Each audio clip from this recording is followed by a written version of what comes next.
qubsuma Oromoo akka ibsutti qomoon baa Itoophiyaa marsee horee wal baay'ifatee jiraatu qomoo guddaa warra bariittaanuuti.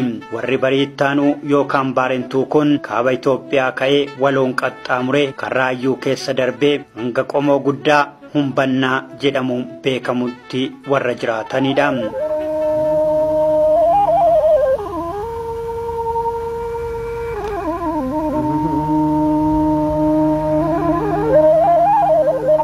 Jobiye Job Girama አሁን እኔ ብሞት ዋሆየ አንድ ሞት ነው ወይ ግራማ ጎች አላጎት ጆባ ጆብ አንድ ቀን ሳላ ጆብ Bannaan Aniyyaan ilmaan qalloo alaan dagaan oborraa fi paappileen qomoo walirraa latee jiraachaa turee fi jiraachaa jiruudha.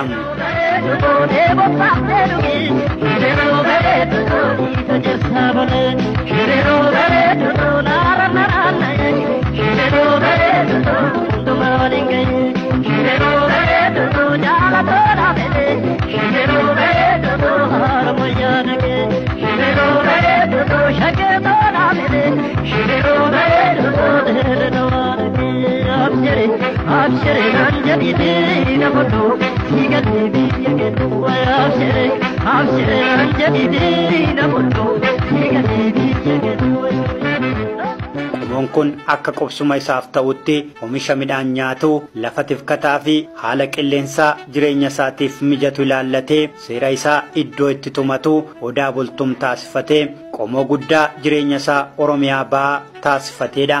Dagaa keessaa nooleen kumbolchaa ka'ee hanga dirree dhawaatti alaan immoo ijoollee 12 horatee kaara mul'ataarraa ka'ee miila isaa bitaaf mirgatti diriirfatee waloree bal'atee aadaaf seenaa isaa eeggatee qomoo jireenya isaa qajeelfatee jiraatudha.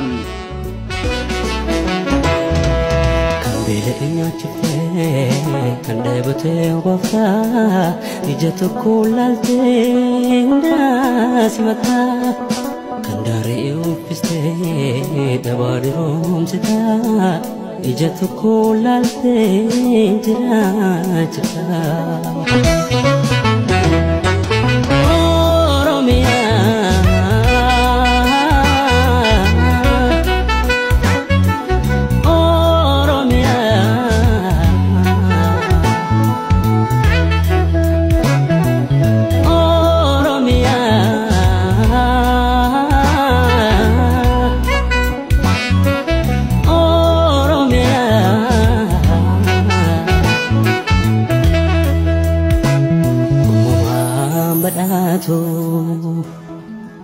Akeektuu qaroomina Itoophiyaa kan ta'an ilmaan Humbannaa hawaasummaa gaarii qabaachuunis galaa qaroominni isaaniif guduunfeedha.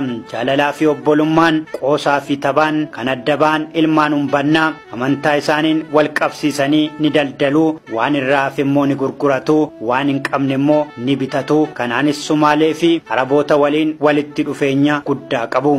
Gosti kun akkuma qomoo Oromoo isa biraa gosa aartii Oromoo guddisuu, seenaa Oromoo itti fufsiisuuf carraaqaa jiraatudha.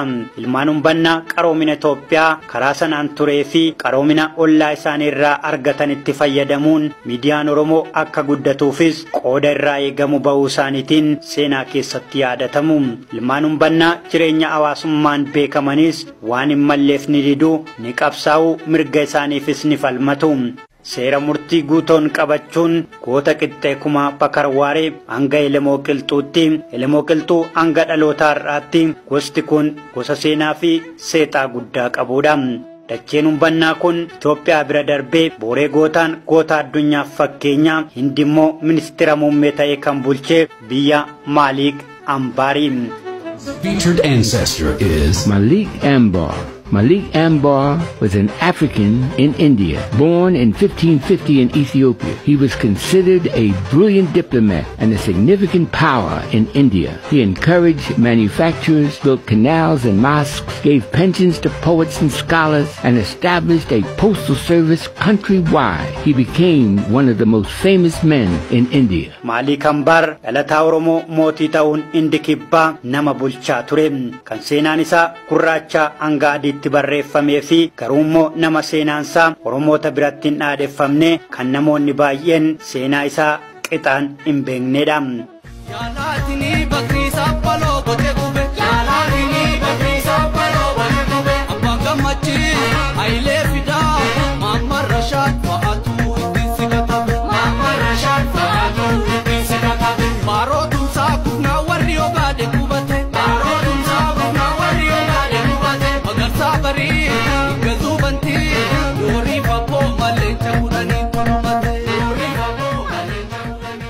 Sabana badaa kan garboofattoonni bifaan adda of baasanii uumaa waaqaan mormanii kaan tuffataa garimmoo tuffatamaa taasisanii akka meeshaa gabaa geessanii itti gurguruuf walii galanidha.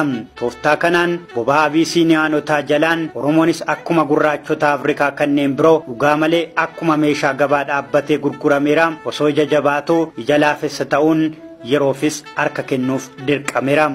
Oromoon addunyaa dabaan guutamte keessatti seenaa gurraacha fudhatee seenaa gurraachonni ittiin daraman qooddatus gurraachonni baay'een isaanii yoo achi buuteen isaanii badee garbummaarraa gara garbummaa biraatti yoo ce'an Oromoonni baay'een garuu garbummaa jalaa ba'anii hanga biyya ormaatti waraana mataa isaanii qindeeffatanii biyya bulchuutti yoo deeman gariin immoo garbummaa jalaa of bilisoomsanii maqaa gaarii fi miidhagina dandeettii fi gootummaa Oromoo addunyaatti agarsiisaniiru.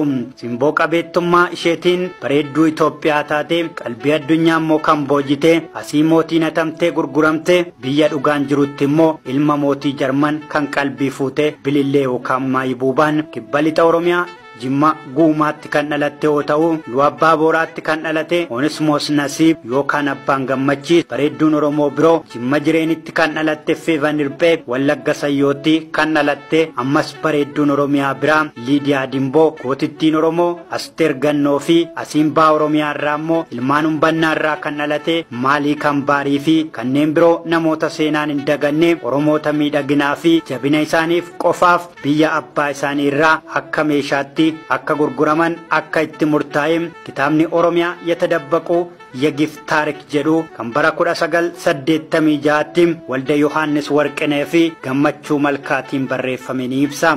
Kitaabni kun barri 1886 seenaa badaa gurraachota Afrikaa bara namoonni akka meeshaatti itti gurguramaa turanidha jedha.